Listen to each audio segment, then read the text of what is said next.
Francisca Reyes Aquino, the mother of Philippine folk dance. Francisca Reyes Aquino, the legendary mother of Philippine dancing, was born in Lolomboy, Bacaue in the Philippine province of Bulacan on March 9, 1899. She was the eldest of the three children of Felipe Reyes and Juliana Santos Reyes of Manila. She obtained her high school teacher's certificate in 1923 and her Bachelor of Science in Education degree in 1924 from the University of the Philippines. As early as 1921 to 1923, Francisca began her search for folk dances to use in classes while a student assistant in physical education. She traveled to remote various rural communities in central and northern Luzon. In 1924, she became an assistant instructor. She quickly saw that, with further impact of Western culture, many dances would be lost or extensively modified.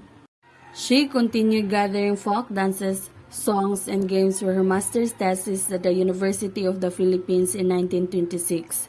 She revised her work in 1927 and published it as Philippine Folk Dances and Games. In this and later collection, the great diversity of dance type, tempo, and music reflected a many-faceted Filipino character.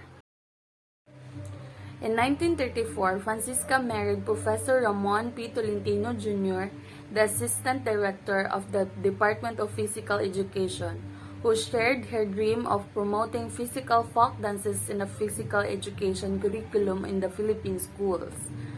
In the same year, University President George Bocobo gave tangible support for Francis Reyes Tolentino's research proposal, enabling her and her husband, a university colleague, Antonio Buenaventura, to study native dances in Mindanao Leyte and Mountain Province and record songs with the aid of Victor recording machine.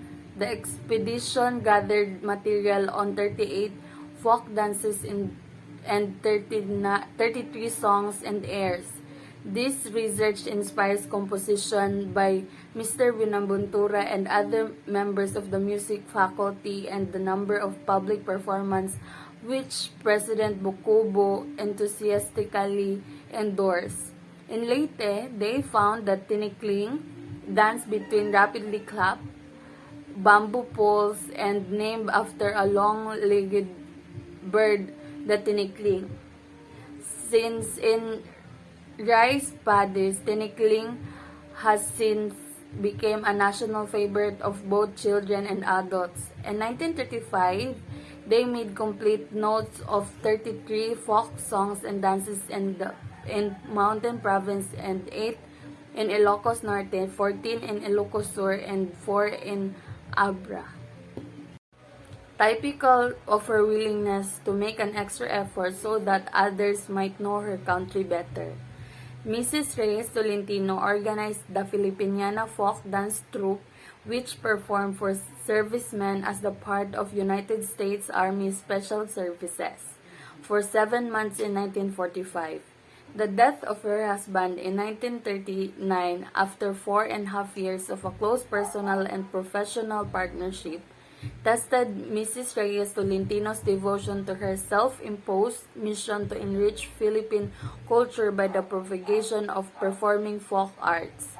Her faith, her daughter, and her deep interest in her life work, however, carried through these personal loss to greater achievements.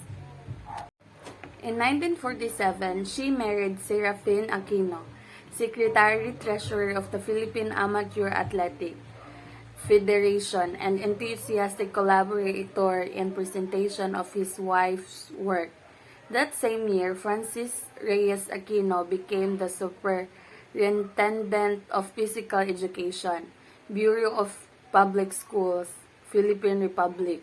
She was awarded a Doctor of Science degree in Physical Education, honoris causa from Boston University, and in 1959 a Doctor of Humanities honoris causa from the Far Eastern University of Manila, Philippines. She is the author of the 7 books and numerous articles.